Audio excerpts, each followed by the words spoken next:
So getting to know the inner Killian. Yes. Which one of you am I speaking to?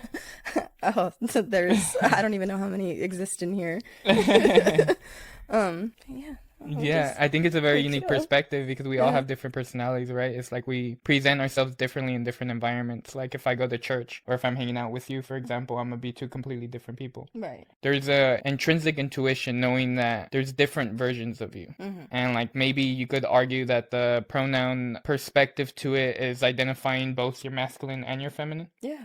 And Carl Jung had this philosophy where a woman had to embody her animus, which was the masculine version of herself. That was usually rooted in the shadow. Like you had to discover that part of yourself. And then men had the anima, which was the feminine version of themselves. Hmm. And they have to rediscover those parts. And do you feel like you've been wrestling with these two, your masculine and your femininity? I think when I was younger, I did Okay. a lot. I think that was something that I struggled with for a while because when I was younger, I never like felt inherently feminine. It was always something that felt very forced, or it felt like I was putting on a show, and that was really confusing for a long time because it was like, okay, why do I not feel the way that other girls do?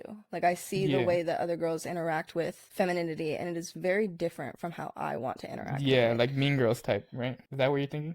I don't know if necessarily like Mean Girls type is where I'm coming from. Maybe more so just like embracing. Okay, I don't want this to come off the wrong way because I am definitely a girl's girl. So your truth. let Speak me your let truth. me specify that before anything. I am Okay. a girl's girl. I stand up for the girls. All right, all right. Okay, I love them. We have to have respect and unity amongst, because if there's Definitely. disrespect, like we're not gonna get far. So I want to specify that. But when I was younger, it definitely felt like something that I didn't want to embrace. Yeah. It was more so like, no, I'm a tomboy, like, you know.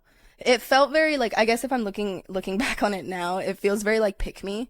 In the sense like, you know, I'm not like other girls, you know, Yeah, like I'm yeah. different. And it's like, Made you authentic. yeah. And it was like my way of like standing out and like being different. Yeah. And it's like, that's great and all, but I do recognize that there were certain moments where I did put girls down where I didn't need to, just because I wanted to be seen as like someone who can actually hang out with the guys and like be Yeah, cool. that was tougher. And yeah, exactly. And kind of like feel like I was in more of a masculine range where like typically when you're younger, guys are going to see you as a girl no matter what. And Yeah. so they're going to be like, oh no girls allowed. Like you can't come in. Yeah, And yeah. like, that's Yeah. fine. And especially because I grew up with brothers, right? Okay, that makes So sense. like, That makes this sense. is where this all stems from, is that like I had 3 older brothers growing up, Yeah. all of their best friends in the house. So it was always kind of like, hey, can I hang out with you guys? Can I play with you guys? Well, no. Yeah. And it's like, okay, well, I want to. So like, let me learn the things that you like. Yeah. Let me learn how to be more interesting to you guys, so that way you'll want to hang out with me.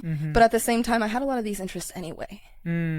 So for me, it was just kind of like, okay, I'm not really like forcing this. I just want to be accepted in where I feel most comfortable. That makes sense. Did you look up to your brothers? I did. Yeah. Of course I did. Like my brothers were like, okay, so my oldest brother is 7 years older than me, then it goes 6 years and then 2 years. Okay. So they're all older, and like, of course I looked up to them. They're your role models. Yeah, Yeah. they were like, they were the people that like I was like, okay, what are they doing? Like how are they moving? I want to Yeah. move like them. And so that was kind of like what I focused on and like what I tried to embody for a while, because I respected it, and it was something that again like I felt most comfortable in. Whereas like when I was tried to be forced into this like more feminine role, it did feel really uncomfortable, and I was like, I don't really feel like I belong here. It doesn't feel like it fits. Yeah. And I didn't understand that for like a really long time. So it was definitely something that I battled, you know, trying to come to terms with that, coming to terms with my sexuality and figuring that out. And like sort of go hand in hand, but they are also like 2 completely different journeys that I was on.